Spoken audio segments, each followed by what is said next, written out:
Welcome to Daytime Ottawa here on Rogers TV. Hope you had a fabulous weekend, and we get to kickstart the week with a fabulous guest. Pleased to have her back on the show. Trudy Metcalfe Coe joining us, head chef at Madahòkì Farm. Welcome back. Great to have you here. We're having a great conversation. I want to start off talking a little bit about your background because you've been involved in so.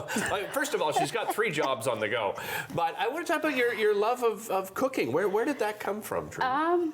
I don't know where it came from. It's just there. I started cooking as a child and just kept going.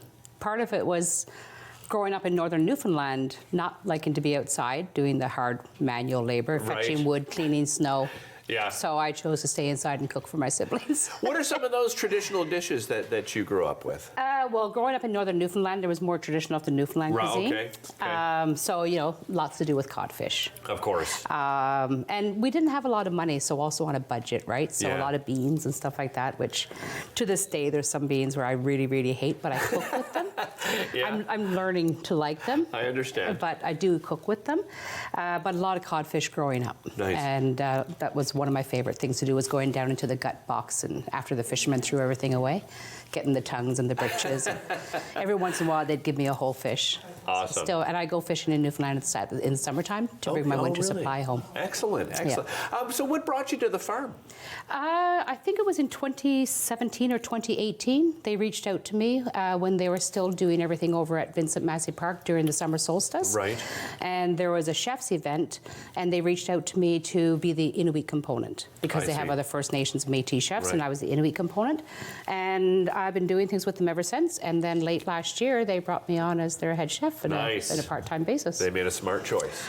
For sure. I think so. I love it. I think so too. You do. I mean, I love your energy, and you love cooking. Yeah. You love talking about it. Yeah. What are you preparing? What are you preparing for us here today? Today we're doing an Arctic Char Ceviche. This is one of my dishes that I came up with for another event that I was catering for, I guess about a year and a half ago, and it's a winner. I like it. I was in Costa Rica a few years ago, and I was sitting on the beach. We were at a restaurant, and somebody was going by with fish, and I had ordered ceviche. Okay. And it turned out that was the fish for my ceviche. Oh, really? And I loved it. So it's cool.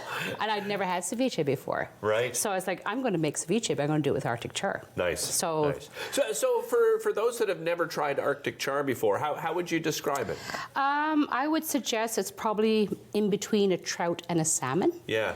The flesh is not as firm as a salmon, but not as soft as a trout. Right. So it is something, generally means like as Inuit, our favorite way is frozen raw, dipped in some soy sauce. We also we fry it, we bake it, we cook it on open fire on the land. In this case with the ceviche, it's just marinated in lime juice, so a fresh squeezed lime juice. I've had it in there. Some people say when you're making ceviche, you want it to be marinating for 5 or 6 hours. Okay. This flesh is too soft. Oh, so I see. All right. I do it for about an hour to an hour and a half, and it's just squeezed lime juice. That's all it is, fresh squeezed lime juice. Is cooking it? Yeah. Is that the right that's term? the idea. It kind of cooks it a bit in itself, right? So, because of the acidity. Yeah, that's what it is. It's cooking, and that's all that's in here. And for myself, I tried to remember what I had when I was in Costa Rica and put it in there.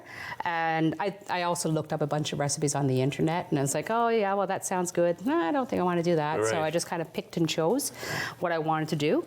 And I'm used to making this for thousands or hundreds of people. Right. So it's not very often I do it for just for a couple. So my measurements might not be on. That's okay. The only recipe that I've written down is for 800 people. I think ceviche, though, is one of those things, right, where you can put in a little bit of this, a little bit of that. Yes. You don't really necessarily need a recipe. No, right? and I mean, think it's also adding the flavors that you like. Yeah, and I'm a true believer in, like, anytime I do cooking classes and stuff, it's think about who you're feeding. Right. Like, don't follow the recipe that I wrote because I wrote it based on what I like, but you might not like red onion. Don't put them in. Yeah, exactly. Exactly. All right, let's put this together. And while we're doing that, I want to talk about what you're doing up at the farm, because March 11th, you've got a bison chili and bannock you're preparing, and you're inviting people to come and learn, right? Yeah, so we just have a segment for in March itself where we have 4 cooking classes. So I just did one last week, and then March 11th, like you said, we have the bison chili and bannock. Yeah. And March 25th, we're doing a no-bake chocolate cheesecake and a no-bake cheesecake with Arctic coulis. So what is that? So they're like, people call them cloudberries or bake apples. Up north, they're called Arctics. Okay. Newfoundland, they're bake apples. Right. Here, they're cloudberries. Gotcha. So we're making a coulis with that, which is also something that a little bit of maple, right? Yes, there's going to be. Actually, for the base of the, this is what makes ceviche. Mango. What have you got there? Okay. Mango. Yeah.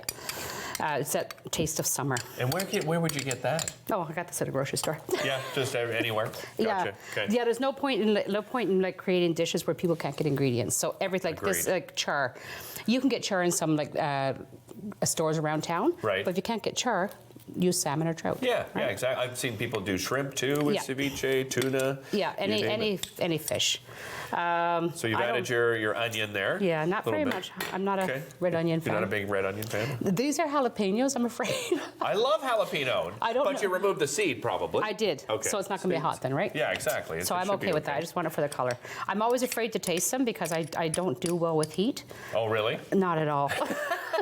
But for us, you're bringing the heat. I love it, Trudy. Yeah, but a little bit. Other things happening at the farm. You've got the big Sigwan Festival coming up March 18th and 19th. What can people expect at the festival?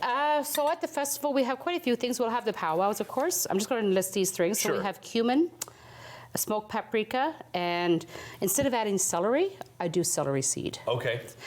So yeah, we have the Sigwan Festival. It's going to be our second one because we had our first one last year. Yep. So it's kind of exciting because this year we actually have. There's been so much that's happened at the farm over the last year. That's like we don't have to do everything outside anymore, especially the cooking. That's true. With like a hose running water. So there's been a lot of excitement and a lot of build-up to every time we do another festival. Nice. So yeah, one of the big things with that one, we'll have there's going to be Indigenous vendors there selling their things. We have the wagon ride, snowshoe trails, the Legacy Trail. There's going to be food at the festival. Nice. One of the workshops is a medicine bag workshop. Right. Lots on the go. We have hundreds of people coming through the whole weekend. Yeah. We have a food truck there. So for this one, we're going to be, this is honey. One of the things I wanted to tell you, don't buy, Billy Bee honey or whatever it's called at the grocery store. I agree. We have so much great local honey. There's a lot of local one honey. of our colleagues here, Ian, if you're watching, a little shout out to Ian. He actually makes his own honey and he brings it in to everybody here, and it's so what a big difference, right? Yeah, and one of the things I learned too is it's wise to eat honey near where you're from. Yeah. So I mean, it's like if I'm working over here, I'm going to get honey there. If I'm from my home, I'm going to get honey over here. Nice. Just very quickly, how would you serve this? I actually have. You can serve it anywhere. You can eat it just like that, right? You can eat it just like that's what I'm doing. Okay. You can serve it with avocado. You can serve it in Tostitos chips. You can serve it on crostinis. For people who are gluten free, these do have gluten. Okay. But anything that you want, cucumbers. Right. Anything or like lettuce. Yeah. Just anything it's a vessel to get into your mouth, or you can just use a spoon. I'm going to give this a try, I promise. But I'll do it during the break because I've got to talk still, and I don't want to be spitting food all over me. I want to be polite. Trudy, always a pleasure. Thank you so much. As you know, Madahòkì Farm is open year-round, but their big festival coming up March 18th and 19th. We'll be right back after this.